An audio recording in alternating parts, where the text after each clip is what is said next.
ওই জাহাজে ওই প্যাকেটে কি লোড আনলোড করেছে এটা ভারত জানে। মানে আপনাদের পাকিস্তানের ওই ক্ষমতার চেয়েও ওদের লোক আছে, আপনারাও সাবধান হন ভাই। তাহলে ওরা কীভাবে জানে এই ভিতরে আমরা পেঁয়াজ আনছি কিনা, অস্ত্র আনছি কিনা? আমরা পেঁয়াজ আনবো কিনা, অস্ত্র আনবো, এটা তো আমাদের ব্যক্তিগত বিষয়। আমরা স্বাধীন দেশে আছি, স্বাধীন সার্বভৌম দেশ।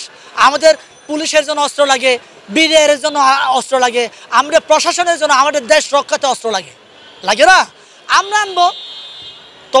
তোমাদের কাছ থেকে নিয়ে আসতাম, তোমরা ওই যে অবৈধভাবে হাসিনার মাধ্যমে আমাদেরকে অস্ত্র দিতা, 2 নম্বর অস্ত্র দিতা, ওই অস্ত্র কাজে আসে না। ওইরকম অস্ত্র দিতা। আমরা ভালো ভালো অস্ত্র নিয়ে আসবো, সমস্যা কোথায়?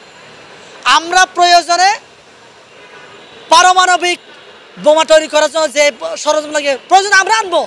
আমাদের দেশের সাথে, আমাদের দেশের সার্বভৌম রক্ষার্থে আমরা প্রয়োজনে আমরা রাখবো, সমস্যা কোথায়? তোমরা আমাদেরকে অমানুষ মনে করছো, তাই আমরা মানুষ হওয়ার জন্য আমরা এই সমস্ত আমরা রাখতে বাধ্য হব। আজকে উত্তর কোরিয়াকে তোমরা কি করতে পারো? উত্তর কোরিয়া তো দিনে 24 ঘন্টা আপনার পারমাণবিক বোমার পরীক্ষা চালায়। ওদের বিরুদ্ধে তো তোমরা কথা বলো না। আমরা কি বলে, আমাদের পায়ের মাটিতে, পায়ের নিচে মাটি নাই মনে করেছো নাকি? আমরা কি এতই দুর্বল?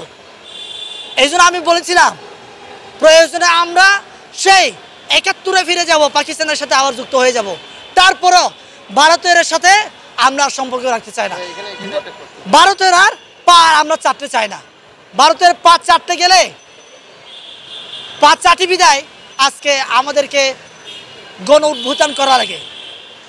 আমরা তো 71-এ 30 লক্ষ শহীদের বিনিময়ে বাংলাদেশ স্বাধীন করেছি। তাহলে আমাদেরকে নতুন করে আবার 2000 আমার বাংলাদেশের সুনাগরিককে আপনার জীবন দিতে হবে কেন? রক্ত দিতে হবে কেন? বারবার রক্ত যাতে দেওয়া না লাগে, এই জন্য আমরা